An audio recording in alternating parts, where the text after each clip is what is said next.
61% increase in new businesses forming in Florida just since I became governor in 2019. I mean, that's a really big deal.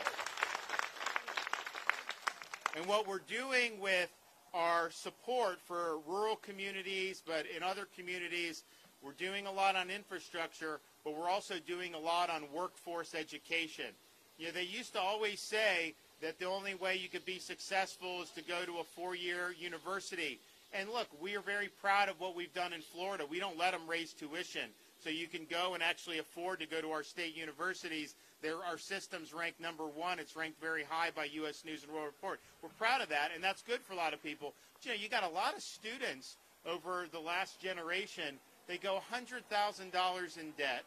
They get a degree in zombie studies, and then they end up working in a job they could have had at a high school.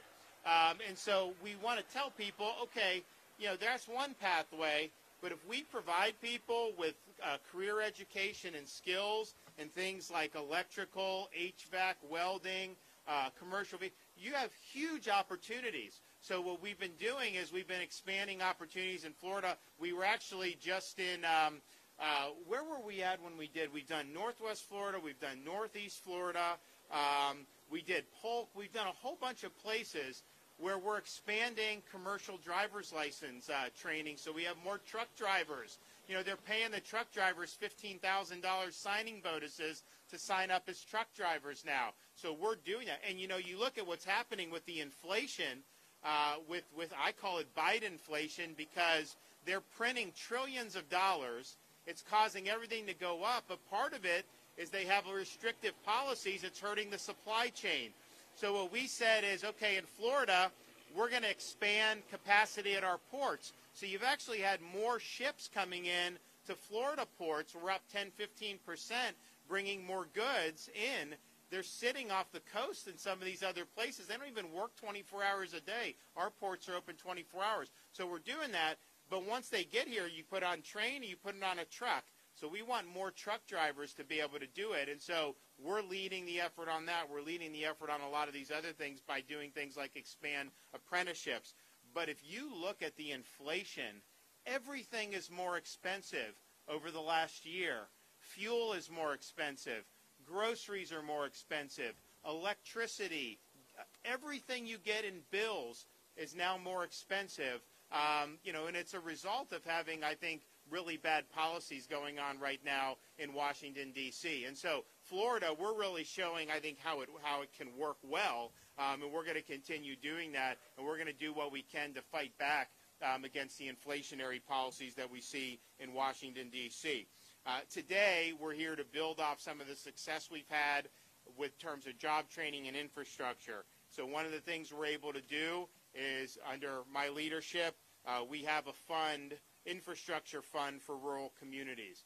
And the way I view it is I love doing it with rural communities because, you know, I can bring a significant amount of money, and it goes a long way. And people really appreciate when you're looking out for them. So we've been able to do it. You know, there's some communities I can put in a lot of money, and it's like they need a lot more. So we really like the rural infrastructure because I think it's a really good use of tax dollars. We get a lot of bang for the buck. So today we've come, you know, when I show up, I tell people, you know, I'm usually not empty-handed. I usually come with something. Sometimes it's money. Sometimes it's we'll sign legislation. Sometimes we introduce new legislation, make appointments, whatever. But we usually have something that we're doing. And so today I have brought cash. So we're awarding over $1 million through our Rural Infrastructure Fund for projects right here in Glades County. So.